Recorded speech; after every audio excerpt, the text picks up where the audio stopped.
really wonderful. I got to interview, oh, I'm trying to think, the I cast saw the of, M. Night Shyamalan interview. I saw that one not too yes, long. yes, yes. He Yeah. was like one of my favorites. And I will say this about that one. It was the first time, at least for me, that I've Mhm. heard somebody who is famous and influential, with a long history in this business, who is Mhm. not what we call Black, Right. say that they owe their career to someone who is Black. Yeah, that And was I powerful. thought that, yeah, I found that to be, I said, really? Like it made, talking about shifting, it made me shift a little bit. It was the first time I had heard that, you Yeah. know. Yeah, Yeah. that was powerful. And you're referring to his mention of Spike Lee, correct? Yes. Yes. Yeah, that Yes. was that He was interesting. he, says, besides like his mom and stuff like that, but he owes his career. He wouldn't be a director, a storyteller in this way if it had not been for Spike Lee.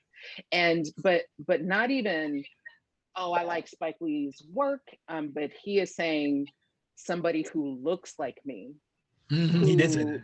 he said, and I thought, wow, Mhm. I yeah. So I was moved by that. Yeah.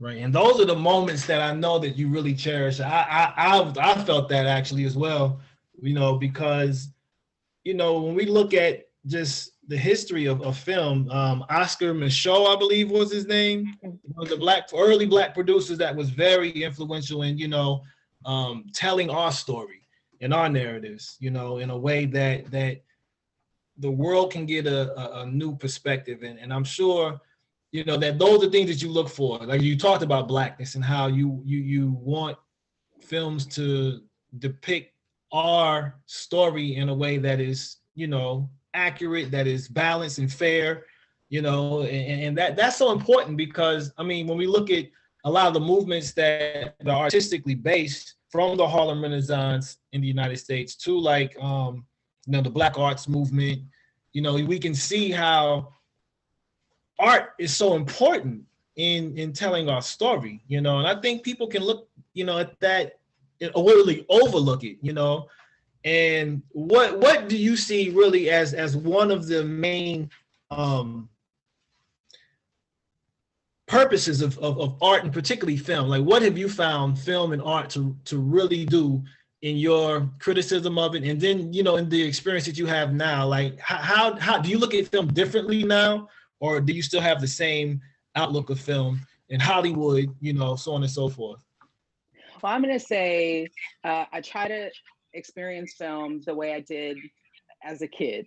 Um, Mm-hmm. I would come home from Sunday school sometimes, and my grandma would be like, "Yo, put your coat on. We're going to the movies." And we didn't know where we were going. We didn't know what the movie was going to be. And it'd be like, "Yay!" And we go, and it would Mm-hmm. be Superman in 3D, you know.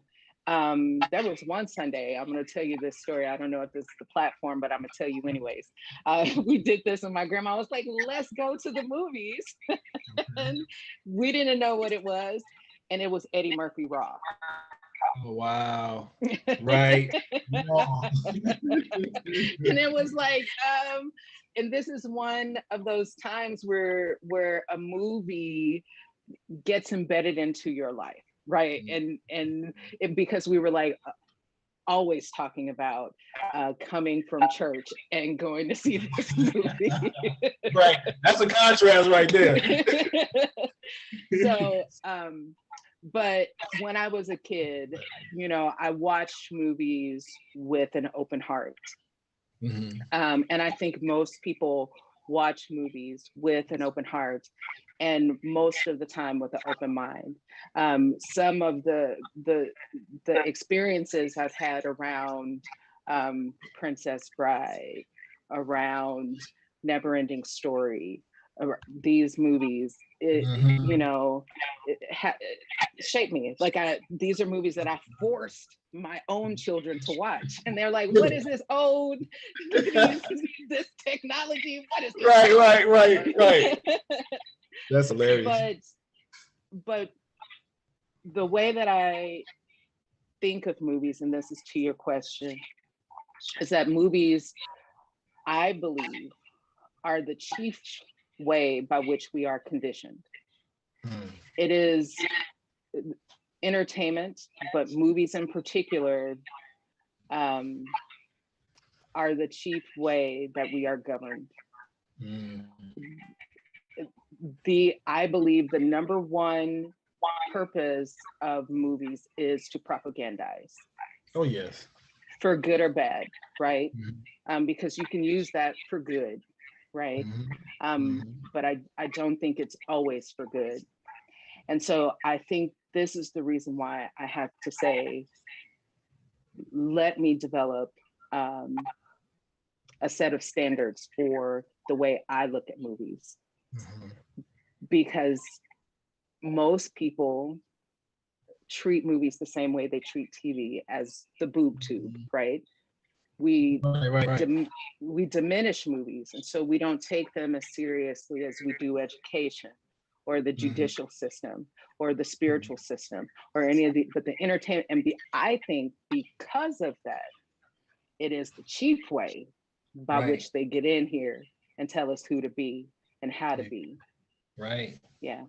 Yeah. I agree with that wholeheartedly. I mean, you're relaxed, you're not typically thinking critically at this. And so the messages that are being sent subliminally or overtly do condition us, so you raise an excellent, I read an article not too long ago that showed that there's, governmental involvement in many of Hollywood's, productions, particularly like, the top-notch productions where the budgets are higher. So, there's a huge nexus in that as well. So that's awesome. So you got your Ted Lasso cup there. Yes, I do. Yes, I do. That's awesome. So let's change pace a little bit. I want to talk about your work, your writing, the book that you released. What's the name of it? What was the inspiration of it? And what is it about? Thank you for asking. So it's the series is called The Chronicles of Sin, and the first book is Awaken the Sleeper.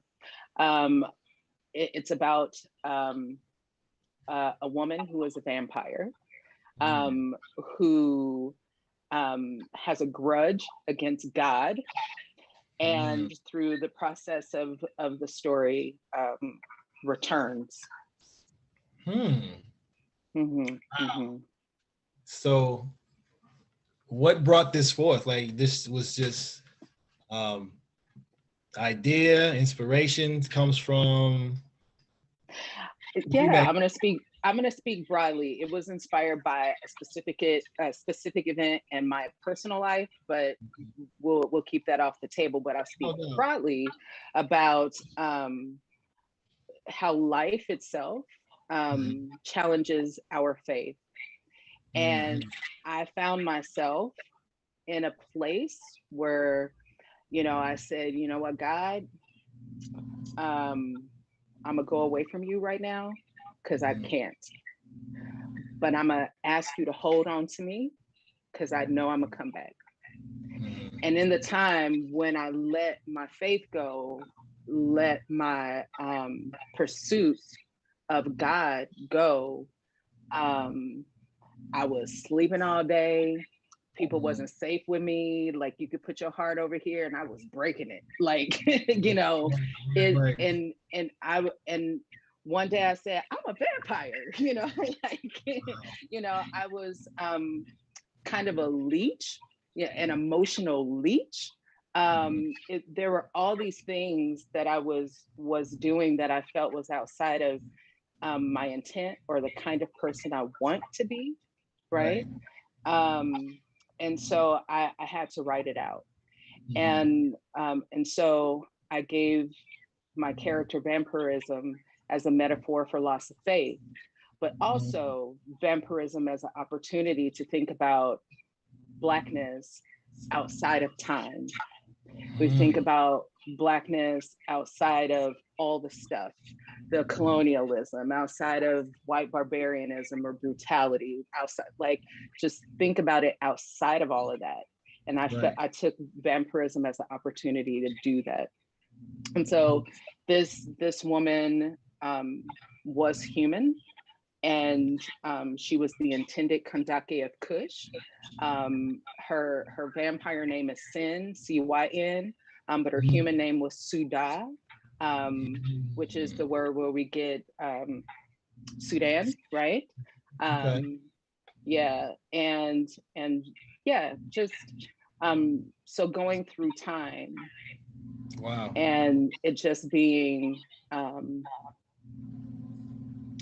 her and her journey through faithlessness, through anger, through misery, through all the things, and awaken the sleeper is the power within that comes from surrender to love.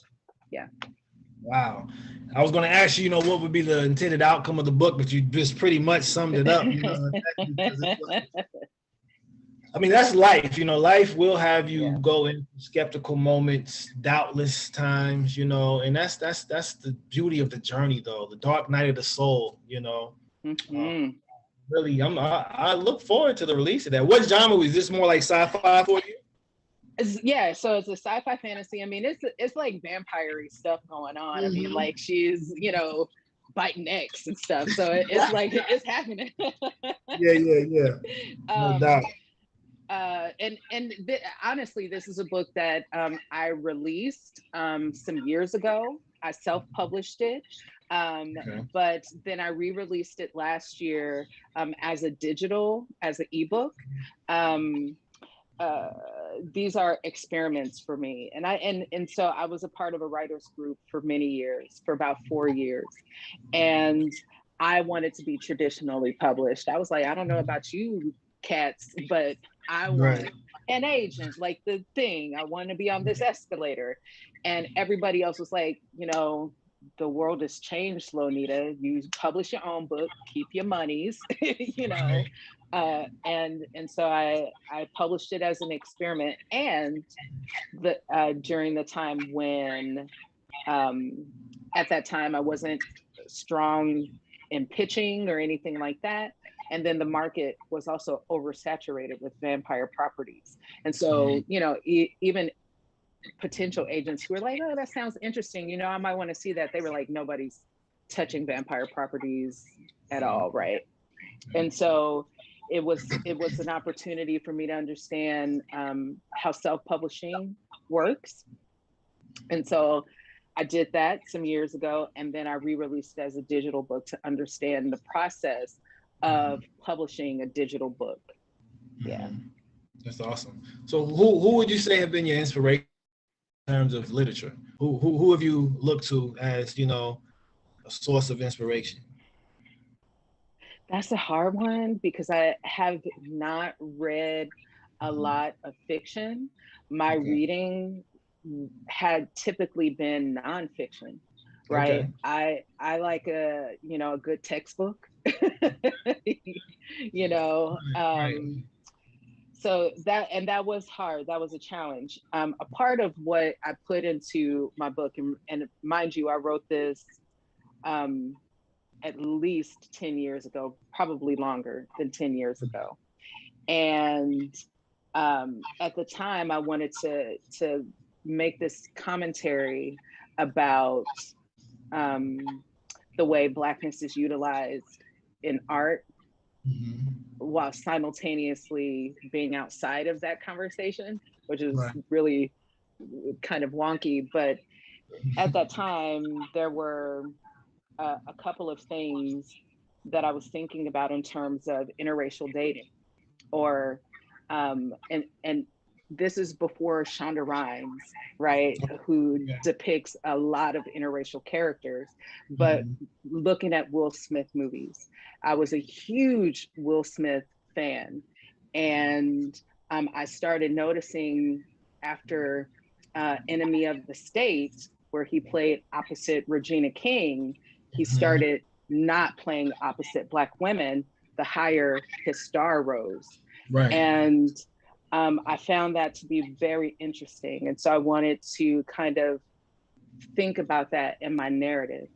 I also wanted to think about this idea of a cursed people, Wow. um, and the curse being the flesh, right? So Mhm. Mhm. I wanted to have a conversation about that, and then I also wanted to. There was this thing that I never considered, and I read this article by this Black Brit in Essence magazine years ago, and she talked about having a white male best friend at work, and they were best friends. They went to lunch together every day. They would kick it outside of work. She knew his family. And she finally started dating somebody. And her white male best friend at work was like, bring him over to a barbecue. We'll have a barbecue so we can meet him. She brings her man. They have a good time. And then he stops talking to her at work. And she finally confronts him and she said, did I do something? Have I offended you? And he said to you, I don't understand why, if you're good enough for a white man, why you would be with somebody Black. And this was something that Wow. I had never considered about how people think about dating interracially and what that means for Black people. And so that was another conversation I wanted to have. Mm, powerful. Mildred Walker, Shalom Ima, she actually asked the name of your books, I believe, and you said it's The Chronicles of Sin. CYN. And the Right. first book is Awaken the Sleeper. If you want the digital book, Mm-hmm. you can go to my Instagram and there is a Thrive Cart link in my profile. Thank you so much for asking. You can obtain it there. So And is it Lonita Cook on Instagram? Your name? mhm. Okay, that's awesome. That is awesome. So, what do we have in the future besides the release of your books? You know, I'm sure you're going to do more film criticism. Is there anything else that you're looking to explore into and delve into so we can look out on the horizon to see what Lonita Cook has coming out? Sure. So another part of my work is as an artist supporter. I'm the East Central Kansas field rep for the Kansas Creative Arts Industry Commission. And so what that is what I'm saying it is artists supporting artists. We basically understand what the resources are in the state of Kansas and make sure that artists and arts organizations have access to those resources, particularly grants, and working with groups who have organized, but they may not have incorporated yet, Okay. to see how we can get you where you want to be, right? And then also a part of that, for me, has been conversations about cultivating film and the film arts in the state of Kansas. Mm-hmm, mm-hmm. So locally, I'm gonna get back to the movies. Individuals like Diallo, um, Yes. Jason Piggy. Who are some other notable filmmakers in Kansas City that we should look out for as Kansas Cityans? Oh gosh. Ooh, that's hard because I don't want to say some You and don't want not to miss say. anybody. I understand. No doubt. No doubt. But of course so projects that you know about. So Morgan Cooper, um, Okay. they just released the cast for the dramatic update of the Fresh Prince of Bel-Air. And so you can look for that. I'm very excited about that project. Again, I was a huge Will Smith fan. Mhm. And so this is everything, right? Um, Diallo, of course, he's got this great documentary that Mhm. he's working on that I can't wait to see what that process is like for him. And he's hooked up with Ken Burns' organization, and so he's got some really great mentorship Awesome. um, in the process. Let me see. Oh, Face KC, these guys who are doing great work in community building through film Mm. and sister and cousin arts. The Khalid and Corey, they are the two Face KC guys. That's a nonprofit. They are filmmaking and raising funds and telling stories, and they're bringing the community together, disparate parts of the community together through art. So those are two cats I think you definitely have to be aware of locally. I have my friends like Patrick Ray, who makes horror movies and other kinds of films, who has been at it for a long time. He is very generous. He's been the kind of filmmaker who, anytime I have been like, yo, I need to learn something, he's like, yo, you can come be on my set. Don't worry about it, you know? So I always like to remind people that his work is out there and you can find it on Hulu, Netflix, Amazon. Like he's doing it. No doubt. Are you familiar with Nico Giles? He's been doing some documentaries in Kansas City that are pretty outstanding. He did one, I forgot the community that he worked on. He interviewed a lot of individuals in a historic community of African Americans in the 20s, between like Victor and Benton, around that area. He's doing a football one now. I think it's a football one. But he's done like 3 documentaries. He's a Kansas City native, but he actually moved out west. But he had something on PBS not too long ago. So he's doing this thing pretty big. I forgot the name of it. I think somebody just introduced me to his name not too long. So the guy Corey I was just telling you about just talked to me about this. This is okay. So I feel like this is somebody I need to meet if it's coming up more than once. So yeah. Okay, awesome. That's awesome. So when did your show come on KCTV5? When does your show come on? So KCTV5 News at 9. My reviews air Friday mornings. Okay. So if you watch the news broadcast at 9 a.m., I'll be in there somewhere. And this week coming up, I got to interview one of the cast members from Dear Evan Hansen. This past week, we talked to Yahya from Candyman. And then the week before that, I talked to one of the cast members of Shang-Chi. So it's been really cool talking to these cats. Yeah. And I've heard I haven't seen Candyman yet, but I've heard a lot of positive reviews about that, and a lot of the things that I forgot his name, the producer of the movie. Jordan Peele. What he's addressing in that movie, I heard, is very profound as relates to gentrification. But can you go into that a little bit? Like, what was your interview about in that term? Speaking with one of the cast members from Canada. Gosh, let me think. So I interviewed him a long time ago. Not a long time ago, but it was a few weeks ago. Okay. And this was one of those interviews where I wanted to ask him everything, and I was just like, I don't know what to ask. And so here's another hard part. A part of it is not only am I a critic and I'm interviewing, but when you're on TV, you also have to be entertaining. Like people have to like watching you. And so I always try to throw in a silly question too, that because I ask like heavy questions, like that's always my go-to, like these profound questions. And it's like, yo, Lonita, can you lighten up a little bit? Right. So I think I asked him, I said, so how many bees did you have to work with? And he was just like, what? Right. But it was another thing where he's got all of the bees crawling all over him. And so, it's like how many of them were real? And, and so he said, he answered. So awesome. And then, so for me, the biggest update for Candyman was that they transitioned that character out from urban legend into superhero. They made him a superhero.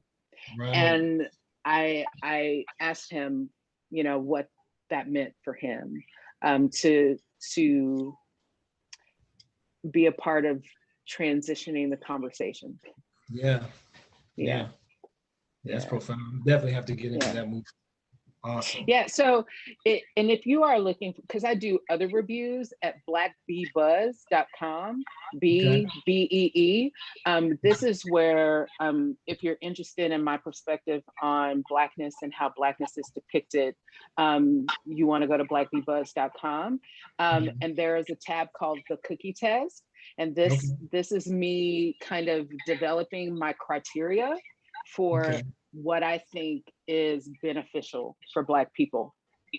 And I take suggestions, like if you want to write me or whatever it is, and say, you know, this is what I think about Blackness on screen, I'm open to it. Okay, awesome. And that's Black B, like the literal B, buzz.com? Awesome. Okay, awesome. So you mentioned your Instagram page, blackbeebuzz.com. You talked about your outlet for the book, which is also on your Instagram page. Any other ways to follow Lanita Cook that the audience can? Sure, the socials like Twitter, Instagram, Facebook. I have Black Bee Buzz on Facebook as well.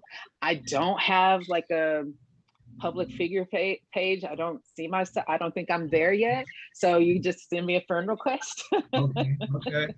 Awesome. Any last thoughts, a quote you want to leave us with? Any inspiration, you know, in terms of thought, anything before we close out this hour? That's hard. I will say thank you for having me. The quote, that's a hard one. The quote that I was meditating on today, I'll say, which isn't maybe so inspirational, but it's don't be the most likable in the room, be the most reliable in the room. So that's great. That's it. Yeah, that's that is great. Well, I want to thank you again for coming on Shifting Paradigms and sharing your world with us, man. I wish you the best with your series of books and your show to continue to grow, your viewership, and your motherhood to continue to proliferate, all that. You know how that is, because, you know, parenting with our career is a challenge, you know, but you're doing an awesome thing. And I just want to commend you for all that you've done and see your growth and your just, you know, just your love for your art. You know, that's awesome. Thank you again. And likewise. Awesome. Thank you, young lady, no doubt. I want to thank all the viewers and listeners today on Shifting Paradigms. We will be back in 2 weeks. We're going to be interviewing a Tanil Grant, talking about her project and her organization that she's recently founded over for 50th and Olive, and she's got some gardening and some other things going on. So we're going to go there live on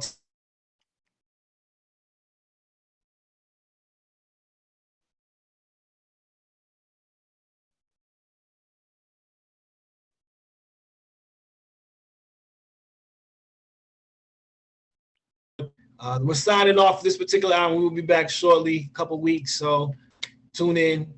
Peace, power, much love, and blessings. All right. Recording.